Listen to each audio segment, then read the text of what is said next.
Hello students, welcome to inspiring nursing minds. कैसे हैं आप सभी?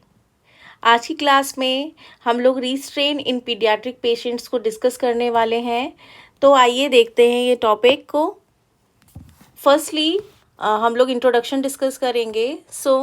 Restraint are mechanical devices used to immobilize and protect the child from injury or to facilitate examination, treatment and care। तो restraint क्या होती है? एक प्रकार का mechanical devices है, मतलब कि physical system है जिसको हम बच्चे को immobilize करने के लिए और बच्चे को किसी भी injury से protect करने के लिए administer करते हैं। या फिर हम कह सकते हैं कि जैसे हमें कोई examination करना है बेबी पे, चाहे वो फिजिकल एग्जामिनेशन हो या किसी भी डिसीज कंडीशन से रिलेटेड एग्जामिनेशन हो, उसमें ये हमारे लिए हेल्पफुल हो सकता है। किसी ट्रीटमेंट को प्रोवाइड कराना है उसमें हेल्पफुल हो सकता है, या हम कोई केयर देना चाहते हैं बेबी को, उसमें ये हेल्पफुल होता है। तो आइए देखते हैं इसके पर्पसेस में फर्स्ट है टू प्रोवाइड सेफ्टी। तो रिस्ट्रेन जब आप एडमिनिस्टर करते हैं या उसको प्रोवाइड कराते हैं तो उससे हम उसकी सेफ्टी को मेंटेन करते हैं। And it also facilitate examination, मतलब अगर बेबी के हैंड्स हैं या लिम्स जो हैं वो मूवमेंट नहीं करेंगे तो क्या होगा, हम लोग ईजीली बेबी का एग्जामिनेशन कर सकते हैं। Next, to keep the child in desired position, मतलब हम जो बेबी में पोजीशन पे जो एग्जामिनेशन करना चाहते हैं या जो प्रोसीजर्स करना चाहते हैं वो प्रॉपर डिजायर्ड पोजीशन को हम लोग अटेन कर सकते हैं। कैसे? रिस्ट्रेन के थ्रू। Next is to carry out diagnostic and therapeutic procedures, मतलब अगर हमें बेबी पे कोई डायग्नोस्टिक प्रोसीजर करना है, फॉर एग्जांपल हमें ब्लड सैंपल कलेक्ट करना है, तो उसके लिए हम बेबी को रिस्ट्रेन कर सकते हैं, तो ईजीली हम सैंपल कलेक्ट कर सकते हैं। या कोई हमें थेरापेटिक प्रोसीजर करना है, जैसे कि आईवी इन्फ्यूजन हमें देना है, तो हम क्या कर सकते हैं, इसको एडमिनिस्टर कर सकते हैं। नाउ नेक्स्ट, जनरल इंस्ट्रक्शंस, मतलब जब आप रिस्ट्रेन अगर बेबी को कर रहे हैं तो आपको किन किन चीज़ों को आपको ध्यान में रखना है। तो first one is restrain should never interfere with the normal anatomical position of the body parts. तो मीन्स अगर आपको पता ही होगा कि नॉर्मल एनाटॉमिकल पोजीशंस क्या हैं, हैंड्स की, लिम्स, हेड की और लोअर एक्सट्रीमिटीज़ की, तो उसको आपको उसी पोजीशंस में रखना है। इससे क्या होगा, बेबी को डिस्कम्फर्ट फील नहीं होगा। And it should never be too tight और टू लूज, तो ना ज़्यादा रिस्ट्रेन टाइट हो और ना ज़्यादा लूज हो। And it should be applied in such a way as not to impede the circulation, means आपका जो रिस्ट्रेन आपने अप्लाई किया है बेबी पे वो इतना ज़्यादा टाइट ना हो जिससे कि सर्कुलेशन क्या हो जाए, इंटरफेयर हो जाए या सर्कुलेशन स्टॉप हो जाए। तो ये चीज़ों का आपको बहुत ज़्यादा ही ध्यान रखना है। Next is point two remember, और कौन कौन से इंस्ट्रक्शंस हैं जो ड्यूरिंग हम बेबी को रिस्ट्रेन अप्लाई कर रहे हैं उस दौरान में हमको ध्यान में रखना है, या रिस्ट्रेन बंधा हुआ है तब हमको ये चीज़ें ध्यान में रखनी है। तो first one is the nurse has to assess the need for restraint. तो फर्स्टली आपको ये असेस करना है कि बेबी को रिस्ट्रेन की नीड है या नहीं है।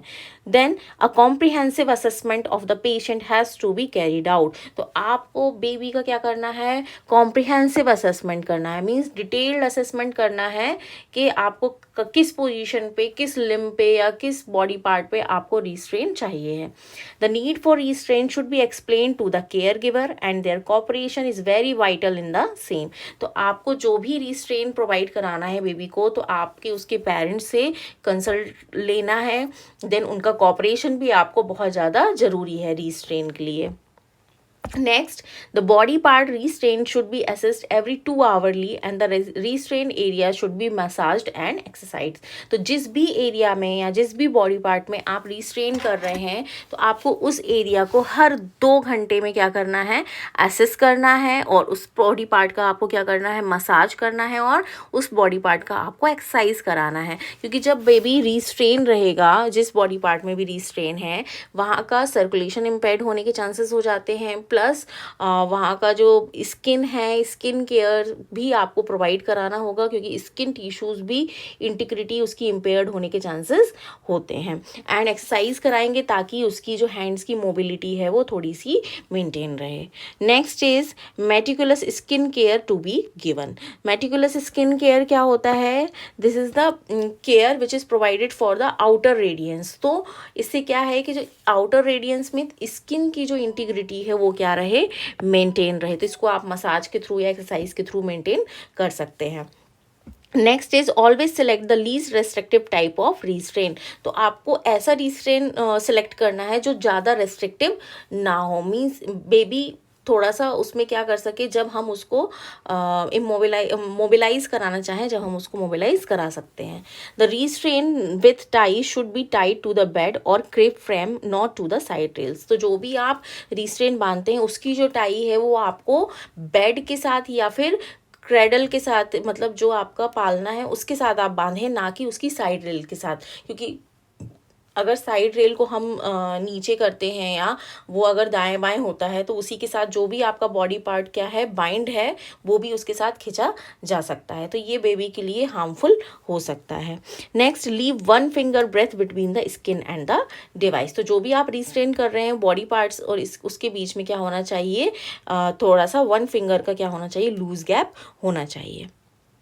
Next, tie notes for quick release. और आपका जो नोट है वो कैसा होना चाहिए, थोड़ा सा नोट जो है उसकी गठान जो बंधी हुई है वो थोड़ी सी इजी होनी चाहिए, ताकि आप एक उसको खींचें और वो क्विकली क्या हो जाए, ओपन हो जाए, ताकि आपको उसमें ज़्यादा प्रॉब्लम ना हो। Then ensure that the restraint do not tighten as the child move. और रिस्ट्रेन आपका ऐसा नहीं होना चाहिए कि बच्चा अगर मूवमेंट करता है तो वो और ज़्यादा टाइट हो जाए, उसकी एक फिक्स्ड उसमें पोजीशन होनी चाहिए। देन डिक्रीज रिंकल और बल्जेस इन द रिस्ट्रेन। और जो भी आपने रिस्ट्रेन बांधा है उसमें रिंकल्स नहीं होने चाहिए, क्योंकि वो स्किन को डैमेज कर सकता है। Then place jacket restraint over an article of clothing. तो जब भी अगर आप जैकेट रिस्ट्रेन का यूज़ करते हैं तो जो आपकी क्लोथिंग है हमेशा उसी के ऊपर उसको पहनाना है। Then place limb restraint below the level of the waist, below the knee level और डिस्टल टू द आईवी। तो जब भी आप अगर लिम्ब रिस्ट्रेन मतलब हाथ में या पैरों में अगर आप रिस्ट्रेन करते हैं तो हमेशा वो क्या होना चाहिए, बिलो द लेवल ऑफ, कमर से नीचे के हिस्से में होना चाहिए, या फिर नी लेवल पे होना चाहिए, या फिर अगर आपको आईवी लाइन लगी है तो हमेशा आईवी लाइन के नीचे ही आपको क्या करना है, रिस्ट्रेन करना है। Next, bony prominences should be padded before applying the restrain. तो जो भी आपकी बोनी प्रोमिनेंसेस हैं, बोनी प्रोमिनेंसेस जैसे कि आपका हील हो गया, सैक्रम हो गया, एल्बो हो गया, नी हो गया, एंकल हो गया, ये सारे हिस्से पे कभी भी आप अगर रिस्ट्रेन करते हैं तो आपको क्या करना है, उस पर पैड लगा के ही उसके बाद रिस्ट्रेन आपको अप्लाई करना है। The restrain should be completely removed every 2 hourly for 30 minutes. Child should not be left unattended. तो आपको क्या करना है, हर 2 घंटे में उस रिस्ट्रेन को क्या करना है, ओपन करना है। और कितने टाइम के लिए, 30 मिनट्स के लिए। और जब आप रिस्ट्रेन को ओपन करते हैं तो हमेशा आपको बेबी के साथ प्रेजेंट रहना है, उसको अकेले नहीं छोड़ना है। Next, restrain should B secured that it can not be undone by the patient. तो रिस्ट्रेन इतना सिक्योर्ड होना चाहिए कि पेशेंट उसको खुद ना खोल पाए, सामने वाला ही उसको ओपन कर सके। Then take care that the IV lines and other tubes do not entangled with the strain. तो आपको याद मतलब ध्यान रखना है कि जो आईवी लाइंस अगर बेबी को लगी हुई हैं तो वो जो आईवी लाइंस की जो ट्यूब्स हैं वो रिस्ट्रेन के साथ उलझ ना जाए, ये आपको श्योर करना है। Then next, types of restraint. Types of restraint में हम लोग जो फर्स्ट रिस्ट्रेन डिस्कस कर रहे हैं दैट इज मम्मी रिस्ट्रेन, जिसको हम लोग स्वेडल रैप भी कहते हैं। तो इसमें when an infant or small child requires short term restraint for examination or treatment that involve the head and neck। तो ये किस लिए किया जाता है मम्मी रिस्ट्रेन, ये शॉर्ट टर्म के लिए किया जाता है। क्यों किया जाता है, for the examination and treatment, जिसमें स्पेशली क्या इन्वॉल्व हो, हेड एंड नेक। तो हेड एंड नेक में अगर आपको जो भी एग्जामिनेशन करना है या प्रोसीजर करना है उसके लिए हम लोग मम्मी रिस्ट्रेन का यूज़ करते हैं। इसमें कुछ एग्जाम्पल्स दिए हुए हैं, जैसे कि स्कैल्प वेन पंक्चर हो गया, गैस्ट्रिक गवाज हो गया, गैस्ट्रिक लवाज हो गया। ये सारे प्रोसीजर्स में हम लोग क्या करते हैं, मम्मी रिस्ट्रेन को कर सकते हैं। जैसे कि मैंने पिक्चर्स आपको शो की हैं, इसमें देखिए, that is the picture of scalp when puncture की, and this is the picture of gastric lavage and this is for gastric gavage।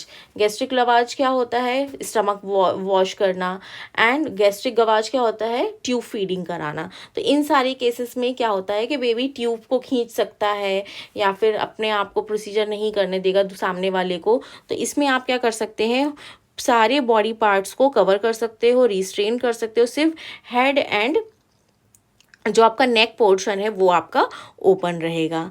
Now let's see the methods of application.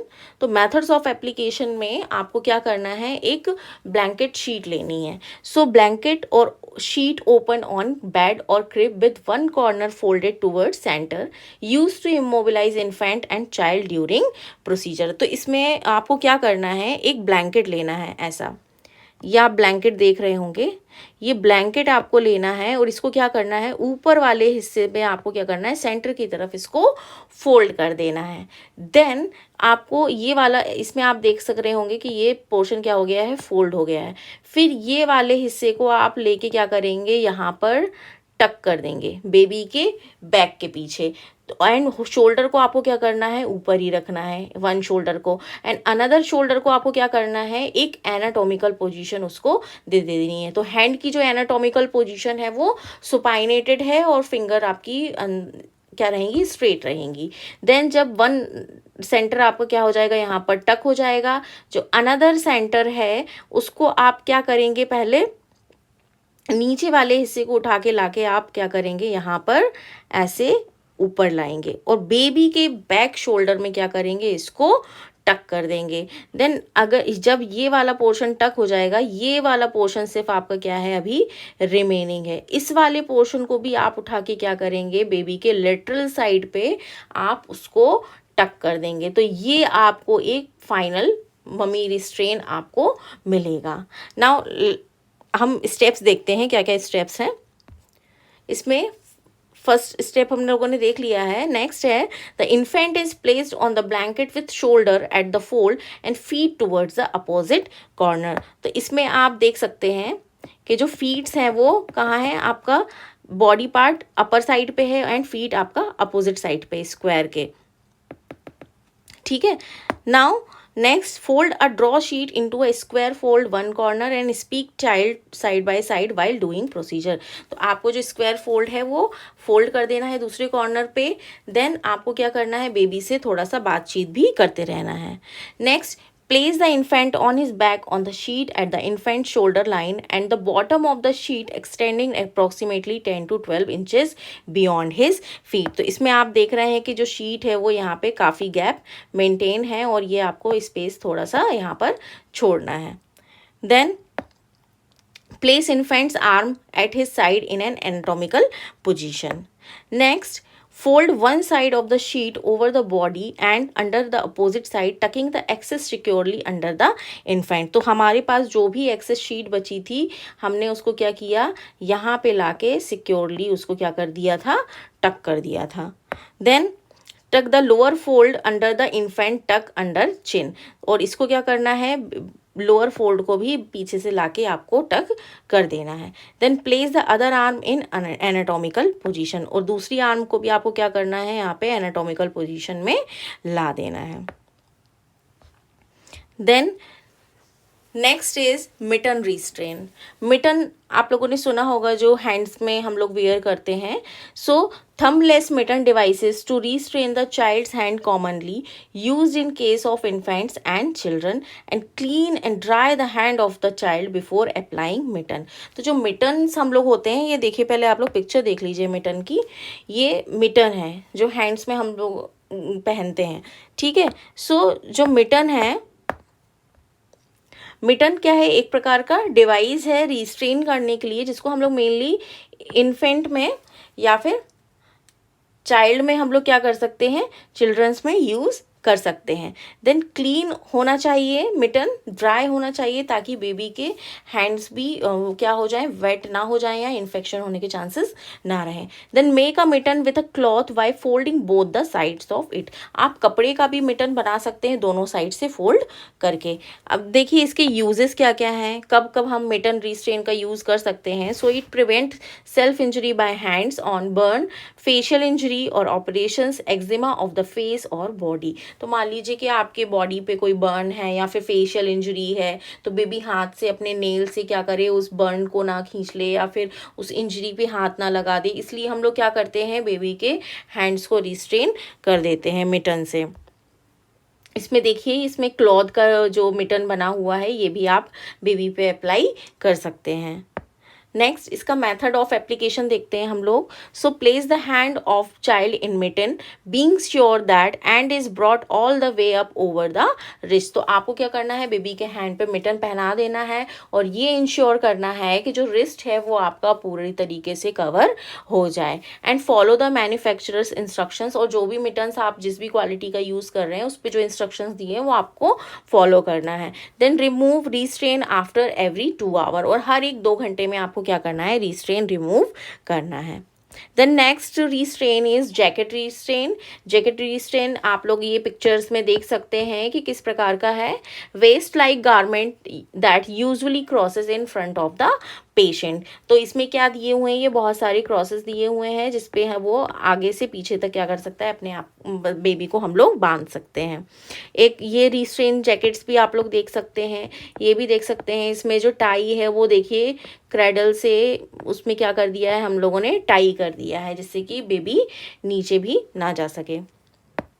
Next is method of applying. तो jacket restrain को कैसे apply करना है। So the jacket is put on with the strings and opening in the back and tie securely. तो इसमें आप लोग देख रहे हैं, इसमें ये क्या है, ये स्ट्रिंग्स हैं, ठीक है। इन स्ट्रिंग्स के थ्रू हम लोग क्या करते हैं, बेबी को टाई कर देते हैं। And the long tapes are secured appropriately to the frame of the crib और arm supports of a chair और around the back of the wheel और चेयर और हाई। तो इसको आप इस टेप के थ्रू क्या कर सकते हैं, सिक्योर कर सकते हैं। चाहे आप पालने में बच्चे को लिटा रहे हो या फिर चेयर में लिटा रहे हो या फिर हाई चेयर हो, व्हील चेयर हो, कुछ भी हो सकता है, उसमें आप इससे क्या कर सकते हो, बेबी को सिक्योर कर सकते हो। And the child should be observe frequently to make certain that strangulation does not occur. और आपको बेबी को क्या करना है, ऑब्जर्व करते रहना है कि वो जो इसके स्ट्रिंग्स हैं वो कहीं उलझ ना जाए या फिर लूज ना हो जाए। इसके लिए आपको बेबी को देखना है। एंड देखना है कि जो restrain has not slipped out of place, और रिस्ट्रेन अपनी जगह से तो नहीं स्लिप हो गया है, ये सब आपको चीज़ें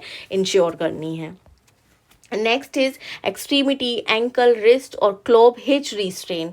तो इसको हम लोग एक्सट्रीमिटीज़ का रिस्ट्रेन बोल सकते हैं, एंकल पे अप्लाई करते हैं, रिस्ट पे अप्लाई करते हैं, और इसका जो अदर नेम है that is clove hitch restrain. So देखते हैं इसको। Restrain design to immobilize one or all extremities, commercially available limb restraint composed of sheep skin and foam pads that come in contact with the skin। तो जो restrain होता है ये आपका किसका बना होता है, ये एक्सट्रीमिटीज़ के लिए होता है, ये कमर्शियली अवेलेबल है, ये शीप स्किन का बनता है या फिर फोम पैड्स का भी बनता है, क्योंकि इसको मेनली स्किन के कांटेक्ट में कांटेक्ट में ही रहता है ये, तो इसको ज़्यादा क्या होना है, सेंसिटिव होना है हमारी स्किन के लिए। देन इसको हम यूज़ कर सकते हैं आईवी थेरेपीज़ में, यूरिन कलेक्शन में इसको यूज़ कर सकते हैं। इधर आप देख सकते हैं क्लॉब हिच रिस्ट्रेन को। ये आपको क्या बनाना होता है, जो भी आपने रिस्ट्रेन लिया है उसको हमने क्या किया है, फिगर ऑफ 8 में अरेंज कर लेते हैं। एंड इसको देखिए यहाँ पे ऐसे हैंड को, रिस्ट को टाई कर दिया है या फिर एंकल को टाई कर दिया है, यहाँ पे आप देख सकते हैं। तो इसका मेथड ऑफ एप्लीकेशन क्या है। So take a piece of 4 inch bandage and make figure of 8। तो इसमें आप देख रहे हैं कि बैंडेज है और उसमें हमने क्या किया है, फिगर ऑफ 8 बनाया हुआ है। Then make 2 loops and place 1 over the other. तो आपको क्या बनाना है, 2 लूप्स बनाना है और उसको एक के ऊपर एक ओवरलाई कराना है। देन स्लाइड 1 हैंड और feet over a cotton pad. तो जब भी आप इसको अप्लाई करें तो उस जगह पे जो भी प्रोमिनेंसेस है, बॉनी प्रोमिनेंसेस, उस पर आपको क्या करना है, पैड अप्लाई करना है। Then the end of the gauze can be tied to the frame of the crib. तो जब आपका जो भी नोट है, यहाँ से आपने क्या किया, ये देखिए यहाँ पे रिस्ट्रेन है और पीछे हम लोगों ने क्या किया है, यहाँ पे गॉज पीस लगाया हुआ है या पैड लगाया हुआ है, ठीक है, प्रोटेक्शन के लिए। देन जो भी नॉट है, जो एंड पॉइंट है, उसको हम क्या करेंगे, इस क्रिब से उसका जो भी हैंडल है उससे क्या कर देंगे, उसको टाई कर देंगे। Then the restrain should be used with padding of wrist and ankle. Next is elbow restrain. Elbow restrain क्या होता है? It is a piece of fabric with slots in which wooden spatulas are place so that elbow joints remain rigid. तो इसमें हम लोग क्या use करते हैं, जो भी हमारा जॉइंट है, स्पेशली एल्बो जॉइंट्स हैं, उसमें हम वुडन स्पैचुला यूज़ करते हैं ताकि क्या हो, वुडन से मूवमेंट नहीं होगा, जो आपका फ्लैक्शन और एक्सटेंशन है वो इस पर नहीं हो सकता है। जैसे कि इस पिक्चर में आप देखिए, ये जो है रिस्ट्रेन, ये यहाँ पे एल्बो जॉइंट तक है, एल्बो जॉइंट के ऊपर तक है और एल्बो जॉइंट के नीचे तक। तो इसमें अगर बेबी अपना हाथ भी मोड़ना चाहेगा तो वो मोड़ नहीं सकता है, तो इसलिए ये ज़्यादा यूज़फुल है।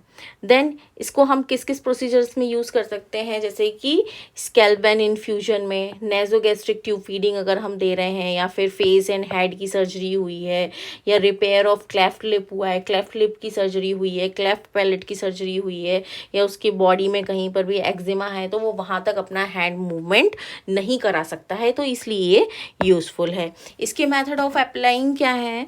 Place elbow restrain on elbow of both hands. तो इसमें आप क्या करेंगे, एल्बो रिस्ट्रेन लगा देंगे दोनों एल्बोज पे एंड उसको सिक्योरली टाई कर देंगे। And the restrain should be placed in such a way that the elbow joint are covered completely. तो आपको ये इंश्योर करना है कि जो आपने रिस्ट्रेन अप्लाई किया है वो प्योरली सिक्योर करे आपके पूरे एल्बो जॉइंट्स को। तो इसमें आप देख रहे हैं कि पूरा हैंड क्या हो रहा है, इसमें कवर हो रहा है, जिससे कि बच्चा अपना यहाँ तक हैंड को क्या कर सकता है, मूव नहीं करा सकता है स्ट्रेटली।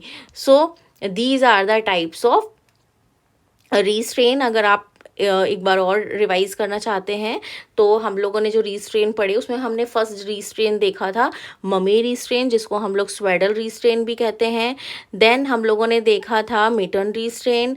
देन मिटन रिस्ट्रेन के बाद जैकेट रिस्ट्रेन, जैकेट रिस्ट्रेन के बाद clove hitch restraint, elbow restraint देखा था। सो अगर आप लोगों को ये वीडियो पसंद आया हो तो आप लोग मेरी वीडियो को प्लीज़ लाइक करें एंड सब्सक्राइब करें।